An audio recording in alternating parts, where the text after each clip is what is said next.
Today was a tough one. We got totally outplayed in a number of aspects today. And all credit to Utah State. They struggled last game and they came out and responded like good teams, experienced teams should, and they did that. I thought our guys to start the game were very good. We knew that they would come out and play physical and try and get in our spaces and create some disruption. And I thought we did a really good job of dealing with that. But the same old thing with this team, we struggle from the foul line. We missed 7 or 8 free throws in the first half, which just puts more pressure on us. We get out of character, and then the floodgates open when the pressure really overwhelmed us, and we had guys trying to make plays off the dribble that's not what their strength is, and that added pressure. Sport's all about applying as much pressure as you can to break your opposition, and they did a very good job of that today. Coach, what was the turning point early in the first half? You guys were really moving the ball well, getting kind of what you wanted, had a significant lead, but then you mentioned the pressure they added, started forcing some turnovers. What did maybe they change to start affecting, forcing turnovers, things like that, where they kind of started going on? Well, I think we had 8 turnovers at halftime, which is probably too many. They are an outstanding team at punishing you when you turn the ball over. They get out in transition, which you saw multiple times, and they do that to a lot of teams.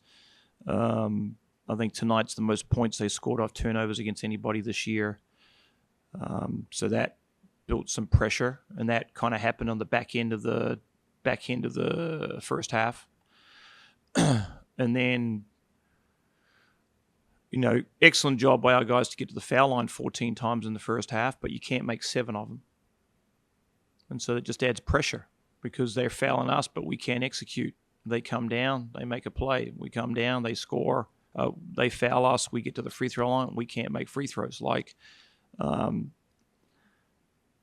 And so that added some pressure going into halftime, which we talked about. Like, guys, the pressure that we've built's really been our own fault here, and we have to concentrate a little harder and be tougher in that space. And then, as I said to the guys after the game, our group at this stage does not have the ability to handle pressure and have the discipline to sustain a level of high-level thinking for a 40-minute game. It's happened in every game we've played. We've been up, and we can't sustain the pressure. We've been down because we can't sustain pressure, and we get down, and then we fight. That's a level of softness, if you want me to be honest with you, which that's what it is right now. And I try and put our group in very tough situations every day at practice, mentally, physically, emotionally.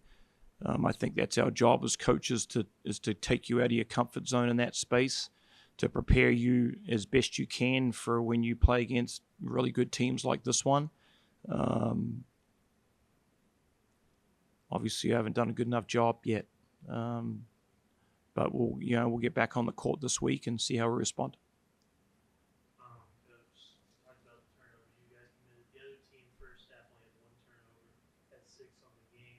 What made them so difficult to cause them to get disrupted?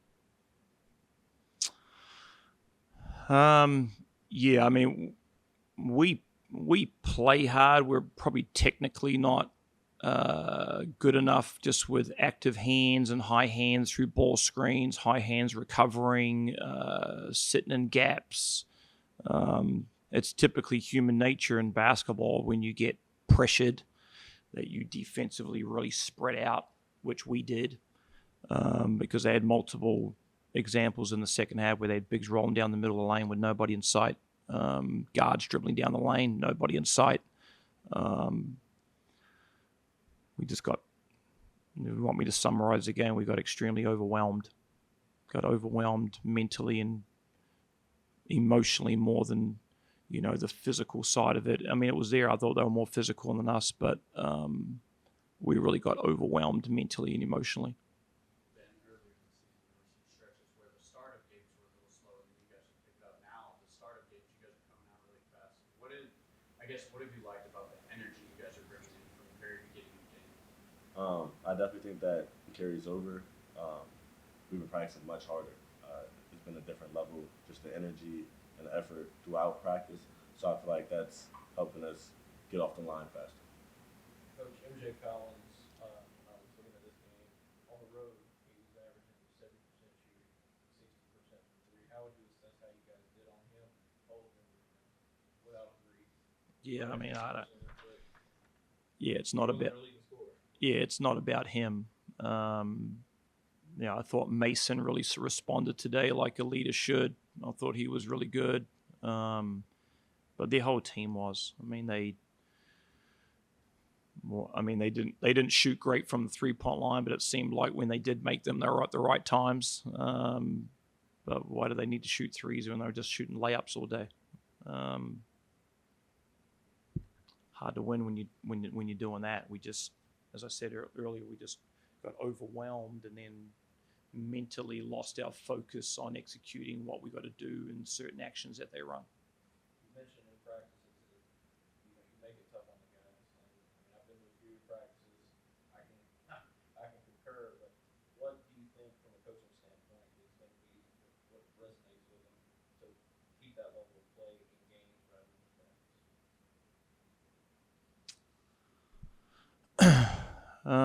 Like Ben said, there's definitely been a shift here the last 4 or 5 practices just on their intent to have a higher level of focus for longer periods of time. And the results of that are not going to be immediate. It normally takes, it's a slow drip with a bit of that. We need better leadership during games. I can't call 100 timeouts. I can't organize everything. The guys, and Ben's one of them, he's got to have better leadership. Mingo's better leadership. KB, better leadership. They're older guys, have been around. They know what it's about. We're going to make sure that we're on the right page, right, all the time. There was 2 examples. Our free throws were meant to be in this defense, and half the guys think we're in another. Like, that's a lack of communication together. So it's unfortunately going through difficult times together as a group and experiencing them, because, look, at the end of the day, practice is practice, right? And there's really, at the end of the day, there's not really any real major consequence to it until, a parent says, don't do this, don't put your hand under hot water. Well, they don't really understand it until they do it. Well, it's like these guys with me. It's like, guys, we got to do this, because if we don't, this is what's going to happen. But you got to go through it and experience it together, and hopefully we learn from that. Last one for me to that point. This season, in certain aspects, is similar to a few years ago. A lot of growing pains early on in the non-conference, but then you start conference play, rattle off a lot of wins.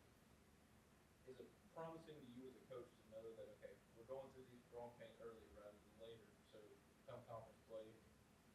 Yeah, I mean, you hope so. Yeah, I mean, you hope that you learn things together, you experience things together, and I talk to these guys about leaning back on those experiences and learning from them. I mean, conference is going to be tough. There's some really good teams. This team just played South Florida the other day and got their butt kicked. So, yeah, we're going to have to do a lot of growing. We got to get healthy. We just can't seem to get right in that space. And the 3 guys that we have out right now are going to be important pieces of what we do. And the guys that we have right now, well, here's your opportunity to show us what you can do or not.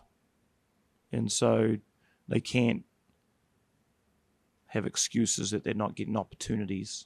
But, yeah, I mean, we hope at some point that you peak and play your best basketball at the right time.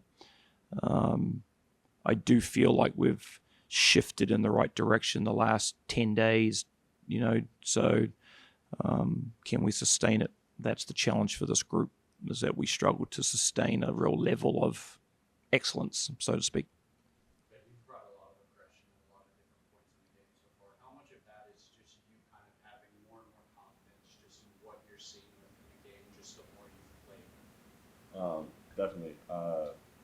Confidence this year is way higher, obviously, just through the work. But I feel like when I'm aggressive, that's when I'm at my best. If I'm passive, then I don't feel like I'm bringing the team what it needs. So I feel like that's the main thing. That's just when I feel the most comfortable is when I'm aggressive.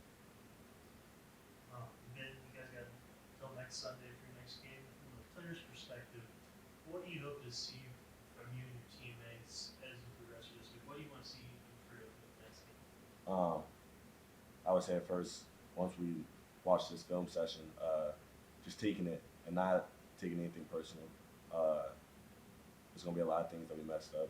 Everyone's gonna catch, or rather sit here and watch us mess up, and everyone's gonna see it. But I would say that's the first thing, and then just moving on.